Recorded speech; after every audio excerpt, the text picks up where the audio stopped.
이 배우 김용건 씨가 혼전 임신 스캔들에 휘말렸습니다. 이 김용건 씨가 지난 2008년에 한 드라마 종영 파티에서 39살 나이 차이 한 여성을 만났다고 하는데요. 그 이후에 13년간 좋은 관계를 유지해 왔는데 김용건 씨에 따르면 매일 연락하고 만나는 사이는 아니었어도 서로를 챙기면서 좋은 관계로 지내왔다고 합니다.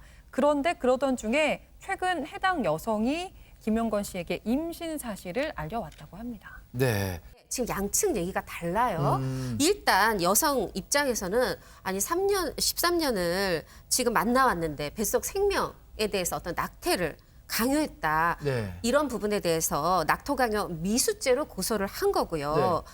그러나 이제 그 김용건 씨 측에서는 처음에는 물론 아이 낳을 수 없다. 내 나이나 여러 가지를 생각해봐라 했지만 뒤에는 나는 입장을 바꿨다. 이런 상황으로 좀 양쪽의 입장이 팽팽히 갈리고 있습니다. 네. 이 법률적인 문제인 만큼 양측의 법률 대리인들이 어떤 얘기를 하고 있는지도 짚어봐야 할 것 같습니다. 같이 한번 들어보시죠.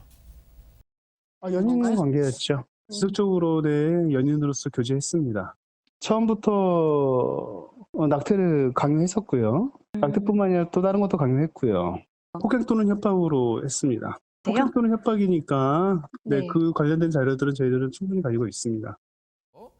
여성 측에서는 이제 김용건 씨가 이 낙태를 종용 또는 권유하는 과정에서 폭행 내지 협박을 했다라는 주장까지 함께 내놓고 있는 거잖아요. 박성배 변호사님. 네네.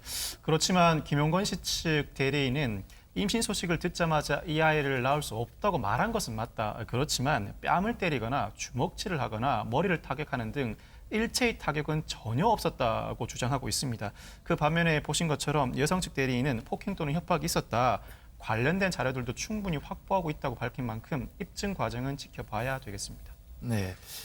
일단 김용건 씨 측에서 출산을 반대, 낙태를 종용 내지 권유한 건 그렇습니다. 지금 되고 있는 거죠? 예, 왜냐하면 본인이 인정을 했기 때문인데요. 예. 본인이 이제 임신 사실을 아마 본인이 고령이기 때문에 상당히 좀 놀랐던 것 같습니다. 그래서 임신했다는 사실을 딱 듣는 순간 이거 어떡하나. 그래서 이 태중의 아기보다는 사실 내가 양육할 수 있는 상황일까. 또 주변의 시선은 어떡할까. 그리고 장성한 아들이 둘이나 있기 때문에 내가 이야기를 어떻게 전달하고 아들들 볼 면목이 없는데 이 부분이 상당히 처음에는 고민이 많이 됐다라고 합니다. 예. 그래서 처음에는 혼자 이 문제를 안고 함구하면서 감당하려고 했는데 결과적으로는 이제 외부에 알려지게 됐고요. 하지만 본인의 이 어떤 진술에 따르면 시간이 지난 뒤에는 출산과 양육을 책임지기로 내가 결심을 했는데 이렇게 소송전으로 비화돼서 안타깝다는 입장을 내놨습니다. 네. 김용건 씨 법률 대리인의 이야기도 들어봤습니다. 맨 처음에는 김용건 씨가 그 여성분에게 문자 메시지를 보냈고요. 아들들에게 이야기했다, 아이를 낳아라, 이런 취지의 문자 메시지를 보내셨고요. 제가 상대방 그 변호사님이랑 통화를 했어요. 김용건 씨는 그 출산을 다 지원하겠다. 필요한 거 있으면은 이야기를 해라. 좋게 마무리를 했으면 좋겠다.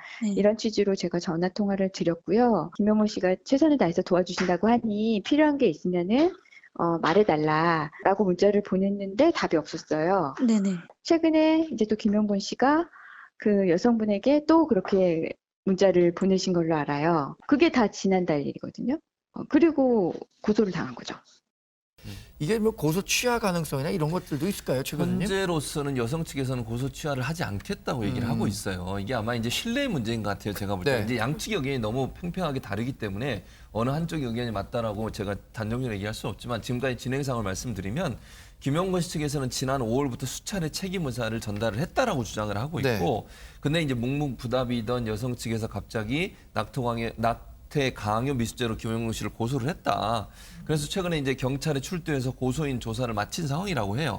근데 이제 여성 측에서는 김용건 씨와 직접적인 대화를 지금 거부하고 있는 상황이에요. 그러니까 변호인을 통해서 대화해라. 이유는 뭐냐면 임신 이후에 이제 사실을 알고 2개월 동안 너무 많은 상처를 받았다는 거예요. 그 상처 안에 지금 여성 측에서는 폭행이나 이런 것도 있다고 주장을 하고 있고 김용건 씨는 그런 적이 없다고 주장을 하고 있습니다. 근데 여성 측은 뭐라고 얘기하냐면 24살 되던 해에 이 김용건 씨를 만나서 37살에 임신을 했대요. 그러니까 13년 동안 많은 일이 있었다.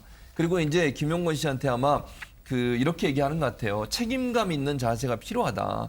그러니까 이제 김용건 씨가 하는 태도가 사실은 여성 측에서는 상당히 뭔가 좀 불쾌하게 느껴졌던 것 같아요. 그게 네네. 뭔지를 지금 명확하게 얘기할 수 없는 상황이라 제가 단정적으로 얘기할 수는 없지만 네. 그럼에도 불구하고 제가 볼 때는 두 사람 사이에 신뢰의 관계가 깨진 거 아닌가. 그게 이제 2달, 임신이 알려지고 2달 사이에 있었던 일인데 거기에서는 서로 다른 입장을 지금 얘기하고 있는 상황입니다. 네. 근데 아마 지금 여성 측 변호사 분이 말씀하신 것처럼 2달간의 상처가 커서 지금은 마음의 거리를 두고 있는 것 같은데 저는 두 분이 진심을 확인하고 정말 네. 두 분이 사실 처음에 또 그 뒤에 같은 말을 하고 있거든요. 함께 잘 살자. 그렇게 네. 잘 됐으면 좋겠습니다. 네.